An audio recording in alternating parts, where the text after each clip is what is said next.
Hello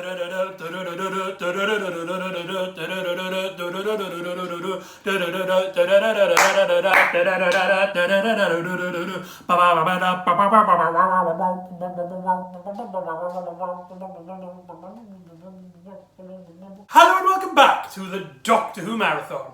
I'm your host McEdam, and today we're going to be talking about the Gallifrey audio drama, The Inquiry, by Justin Richards. This is the official CD cover by Big Finish. This is probably my favourite cover out of the Season 1 range, in my opinion. I really like the hourglass in the middle and all that's really cool.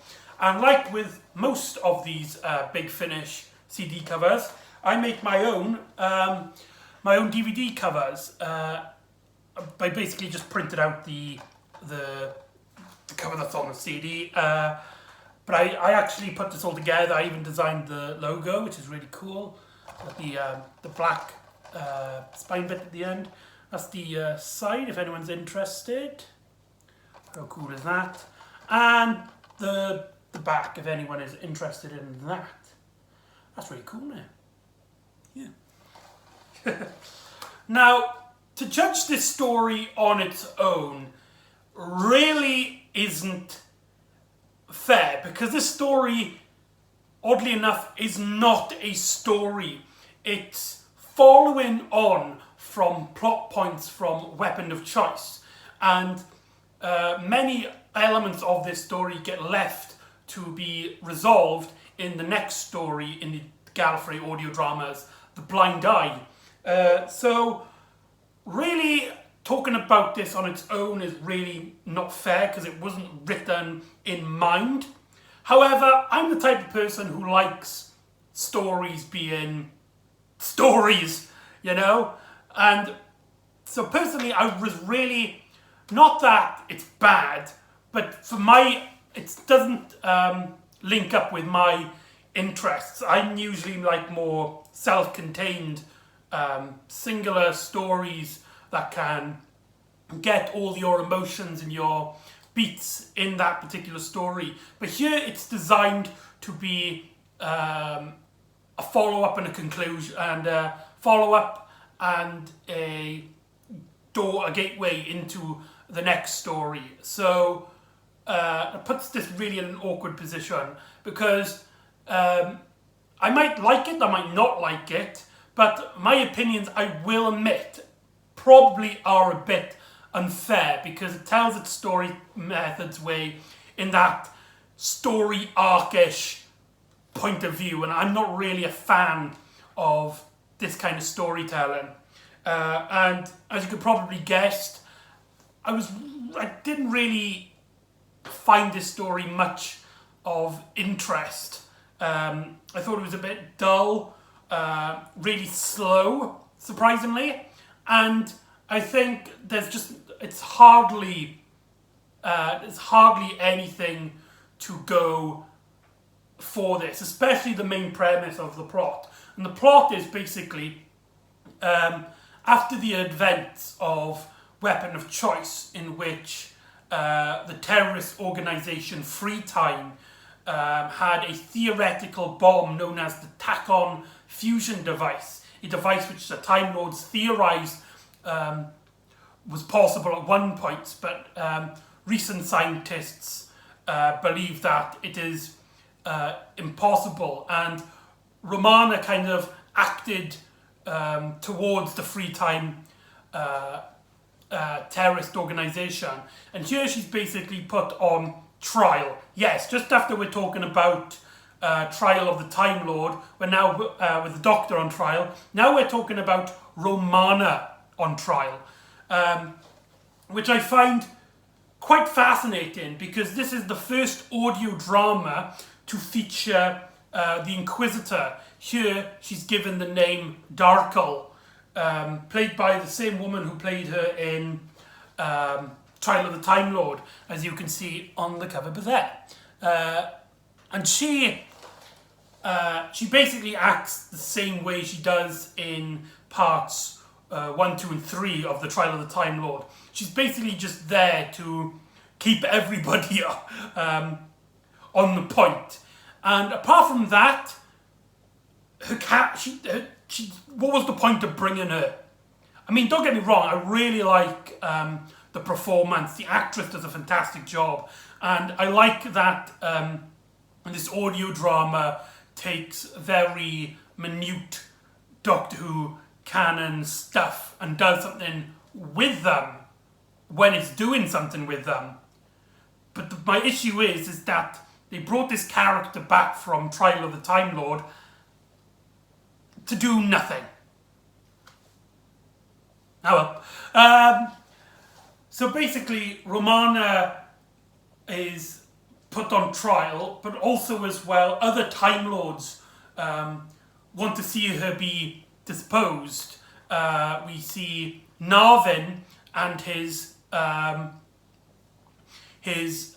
commander Tovak basically threatening that is basically on the opposite side of the court, claiming that Romana had no evidence that a tack-on fusion device could even be possible, and therefore she acted irrationally to acting at all. And we also have Beetletrax, who is, according to the novels, the Doctor's brother, and he's also had many parts in the Bernie Summerfield audio dramas, and he kind of has his own objective in this, and he's kind of playing both sides against each other, and he's given a little bit information here and there. And whilst all this is going on, Leela is trying to find out what happened to her husband, Andrea, who before the start of the series had gone missing, and now that she's basically got time to herself, she's going to investigate what happened to Andrad and where he's gone. And right off the bat, I think the story kind of falls flat on its premise. The majority of the plot is about this courtyard and whether Romana should have done anything because she might have not even believed that this thing was a threat, and if she didn't believe it, then she kind of overreacted. I don't know about you, but I think that's a really, really boring premise for a story. I mean, going back to Weapons of Choice, whatever she believed and whether she thought it was real or not, doesn't hide the fact that somebody threatened them with this tack-on fusion device, and that if the possibility that it's real, then Romana, whether she believes it or not, should have acted. And anybody with a blind eye, ironically, which is the last story in season 1, would have seen that really it's not much to start an inquiry for. Maybe, I mean, of course, Time Lord, this is Time Lord court of law, and that the rules are different. Maybe it is a crime to act against what you believe or not believe is real or not, in the case of letting basically to take action against something which you don't believe is possible, which is just a really stupid way to handle a government. But you know, I live in the UK. The government is a very stupid concept to begin with, but it's still just a really dull and uninspired storyline. Like, what is Romana, from a character's point of view, supposed to learn during this adventure?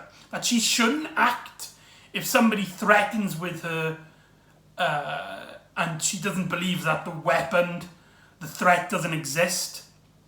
I mean, what? So everything I think with Romana is very weak. At one point she learns about Project Alpha, the original project in which the Time Lords try to learn about the tack-on fusion device. and according to Beetletrax, he was originally part into organising into the creation of this, but he threatened just making a concept, just firing it to prove that it works, would be an entirely dangerous thing to do for the entire universe. And so he backed out of the project, and because he backed out, Time Lords couldn't officially set this device off, and so it was dismantled officially. However, upon doing their research by sending one of the K9's memories into the Matrix to search up the project Alpha, he finds a data bomb which is about to go off, and the only thing stopping it is K9's brain, who's holding the process as Romana is trying to find out who put that bomb there and what's going on. And we've got a lot of distrust between Romana and Narvin, and Leela is investigations, which isn't much of the plot.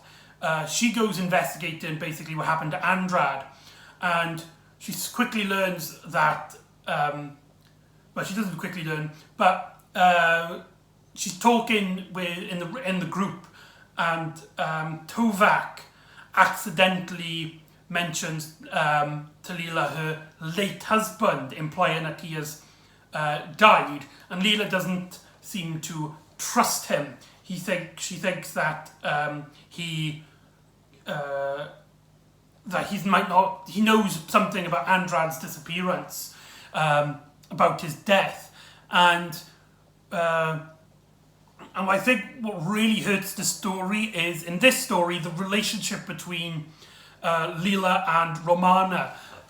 From Leela's point of view, I really like this, her mistrust in Romana, in that she believes that Romana is also hiding facts about Andrad, and she's getting more and more, not evidence, but more and more suspicious of Romana, and I really like that element to this story. However, from Romana's point of view, I really don't like it like this, because she doesn't tell. She basically tells Leela to basically get over Andrad. Apparently, she doesn't know anything, although that might be a twist of events. But she tries and tells Leela, basically, stop your whining and get on with your job. And Leela's taking none of that. And I think that really hurts Romana's character in this, because Romana and Leela had a sort of friendship. I mean, they admired each other. And here she seems to dismire Leela for seemingly no reason other than Leela's not doing her job all to dramatize. And Narvin tries to look up some information to try and see who's been into the Matrix before, and he learns something so important that he has to actually take it to Romana, and Romana looks at this information and doesn't believe it, and so she goes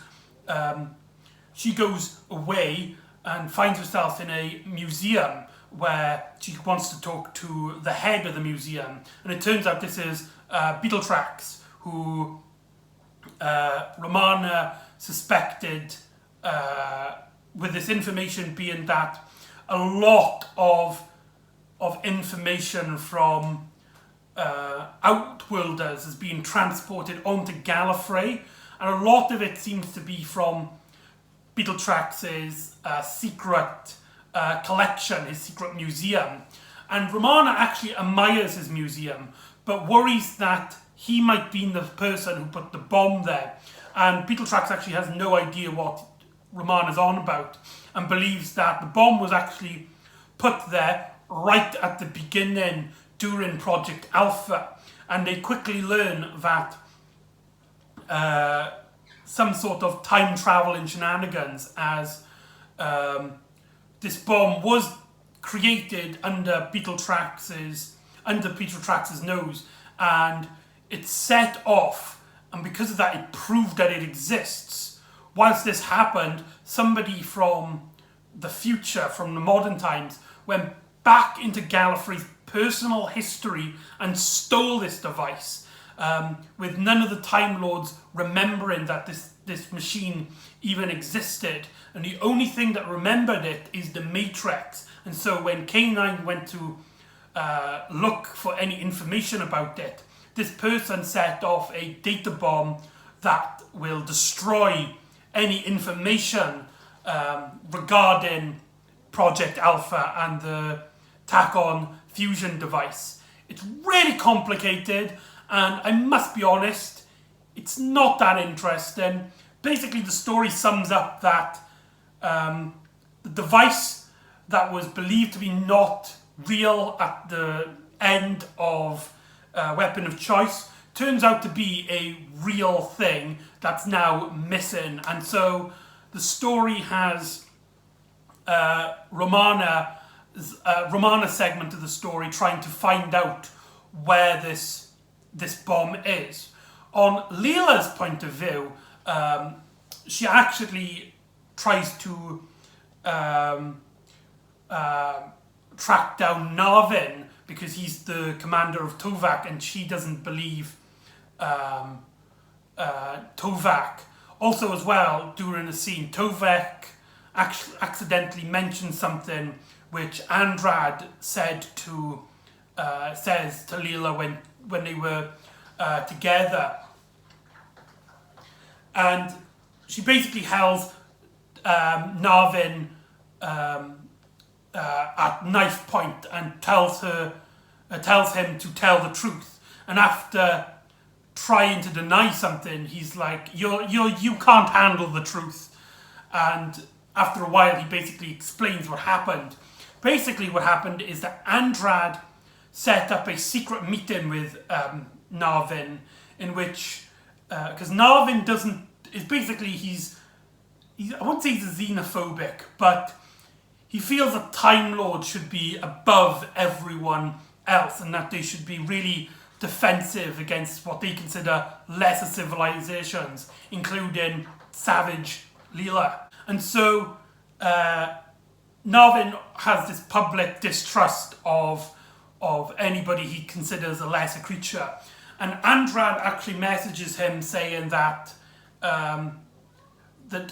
he actually believes in Narvin's philosophy, and he states that according to Narvin, he said, according to Narvin, Andrad stated that his proof that a society other than the Time Lords can't be supreme is actually Leela. He said to him that Leela's savageness isn't improving, and he thinks that Leela might not be ready to be a Time Lord, to which Leela believes is a lie, and so does Narvin. Narvin believes that Andrad was lying to try and gain his trust, to try and find out some secrets that Narvin was hiding. But according to Narvin, he didn't have any secrets. And so he suspected an ambush. So he sent Tovak to meet with Andrad instead, which came out in a crossfire in which Andrad died and Tovak seemingly regenerated and came back to Narvin and basically explained what happened. This shocks Leela, and she basically threatens to kill the pair of them because they've been hiding this information from her, which is really dramatic. And there you go, that's The Inquisitor.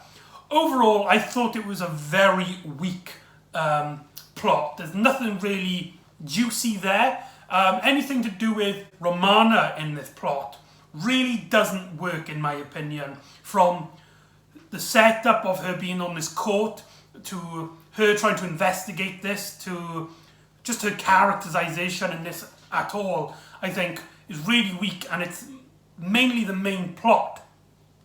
I do like Leela's plot, however, despite it being very small, I like that she takes action and she tries to learn about what happened to her husband, and when she finds out, it kind of affects her into believing that this society basically is entire society is looking down on her, to the point where her husband has to be murdered to keep the peace.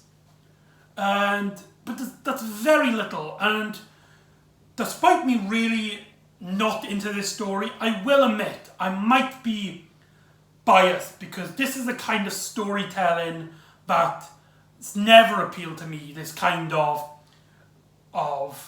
story arc, heavy story arcy like plot. It really doesn't feel like a standalone listen. You can't listen to this without previously listening to Weapon of Choice, and you can't listen to this without concluding it with The Blind Eye. So there you go, that's Gallifrey the Inquiry. So join me next time where the Doctor versus television. So join me next time for the rating wars, and I'll see you next time on the Doctor Who Marathon. Ta-da!